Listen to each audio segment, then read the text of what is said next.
Hello and welcome, I'm your Code Monkey. There's one type of question that I get pretty often, and just recently someone posted over here in my C# course video. So here this developer goes, so hey man, I have a doubt.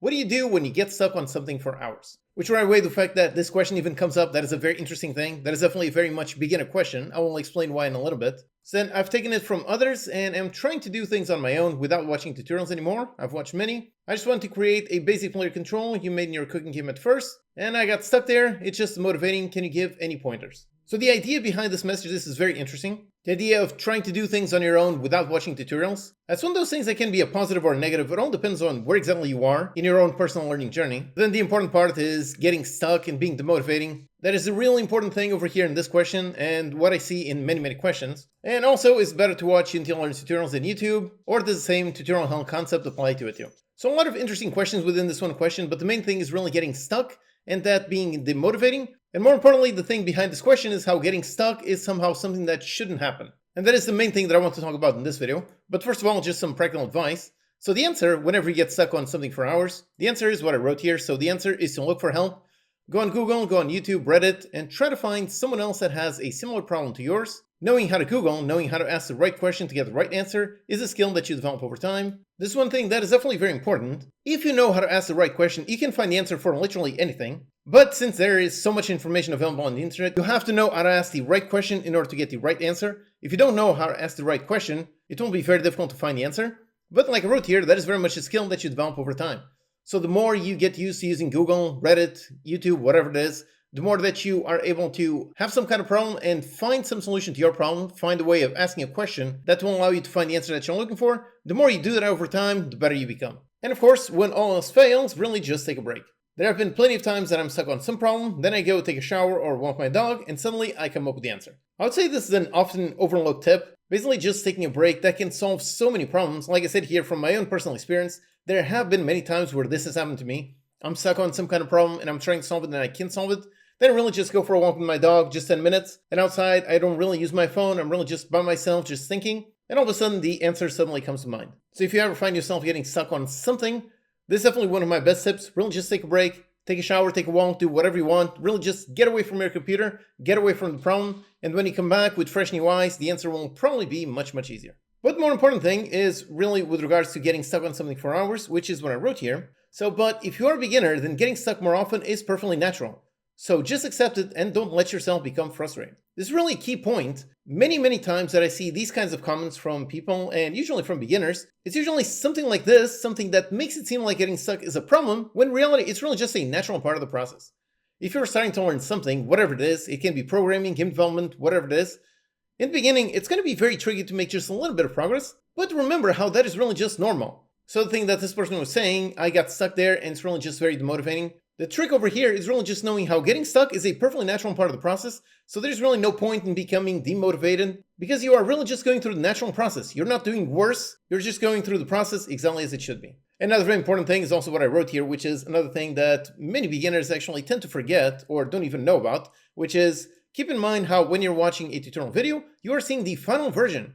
You are not seeing all of the mistakes that were made during the making of that video. I absolutely do not make tutorials 100% right the first time. It requires quite a lot of trial and error until I land on the final version that I finally publish. So this is another very important thing. Whenever you watch a video, and it's like a 20-minute tutorial video, for example, my house building system video, I really enjoyed making this video. This was nice. It was a really fun tutorial. It was a really fun system to build. But I absolutely did not come up with this system in the time for this video. So this video is 12 minutes long. It definitely did not take me just 12 minutes to learn how to make this. Basically, behind every 10-20 minute video, there's at least in my case, something like 8 to 10 hours of research. Which again, for a beginner who doesn't necessarily know that, then can seem like it's natural to be frustrated if you don't manage to learn in the 10 minutes that the video takes.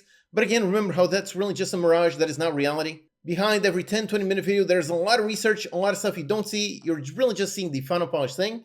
Whereas when you're trying to build something by yourself, obviously you by yourself are going to go through that entire process that you don't see in the tutorials. If you want to see how I work in real time, I actually just recently joined the Unity Game Jam, and I was basically making a game throughout 48 hours, and I think I'll live stream about half of it, so about like 24 of those hours. And in that time, you can definitely see how I got stuck for quite a while on a bunch of tasks. And again, because I was doing it live, I wasn't doing a pre-recorded video. Because of that, you can see me struggling in real time. I was trying to figure out how do I do a save system, how do I basically save references to objects before they actually spawn, so a relatively complex problem, and it took me quite a while to come up with the answer, so I basically just stood there just thinking by myself for quite a while. So at a glance, you can clearly see how this is very, very different from what you see in a final polished video. Basically what I wrote here, so just accept that this is a normal part of the learning process, don't let it motivate you. If you stick with it, I guarantee it will become easier over time.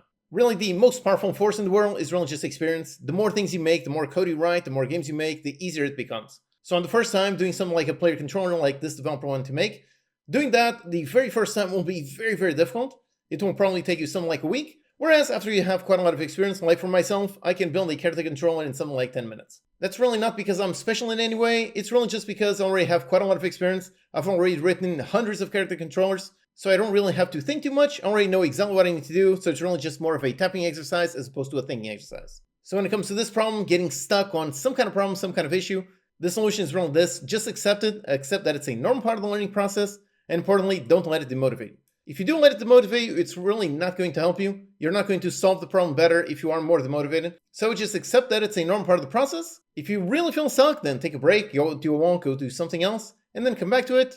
Come back to it with fresh eyes, without being demotivated, just accepting this is normal. So I'm going to try keep pushing through it, and eventually you won't push through it. And then specifically for the question, is it better to watch Unity's Learn tutorials or YouTube?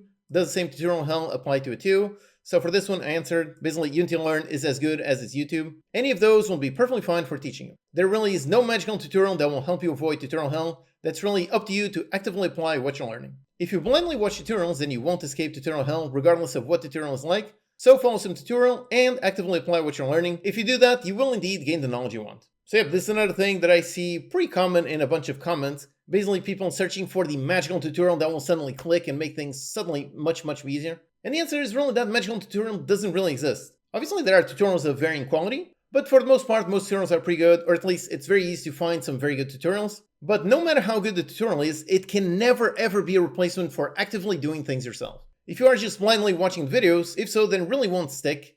That doesn't really work. You don't really gain knowledge just passively. You have to actively apply what you're learning. That is really the only way that you'll learn. Watch some tutorial in order to learn how to do something. For example, my tutorial on how to make a simple weapon attachment system. You can watch this to get an idea for how you could build a system like that, so you can see how I organize all these scriptable objects, to set up all the various slots, the various sockets, and so on. So you can watch a tutorial like this in order to get a rough idea for how you can do that. But then importantly, take that knowledge you've learned. Okay, I know how to use scriptable objects to do this. I know how I can create sockets on some kind of object like this. So take that and then apply it yourself. Go apply it to your own projects, your own games, your own whatever it is. Really important thing is that you take what you're learning and then you actively apply it. That's a big reason why for my C# course, for this one over here, I made the effort to make the companion project with all the interactive exercises. These actually force you to do. You need to actually write code in order to complete this exercise. And the reason why I made this is because of what I'm saying. You need to actively write code, you need to actively do something in order to gain that knowledge. If you just watch a video, that is really basically just the first 10-20% of it.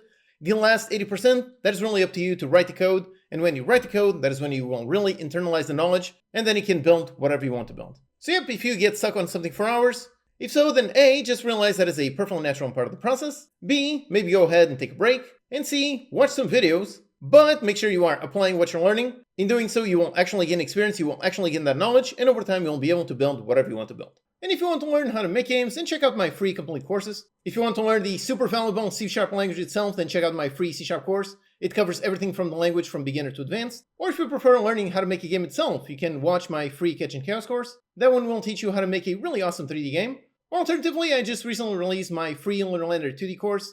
So this is a great beginner 2D course. Alternatively, for multiplayer, you can check out my free course on making a simple multiplayer game. Or if you're more advanced, then check out my Dots course. This is definitely very advanced stuff, but if you are an intermediate user, then Dots is an insanely powerful tool that I really think you should know. So yep, check out all of those with a link in the description. Alright, thanks for watching, and I'll see you next time.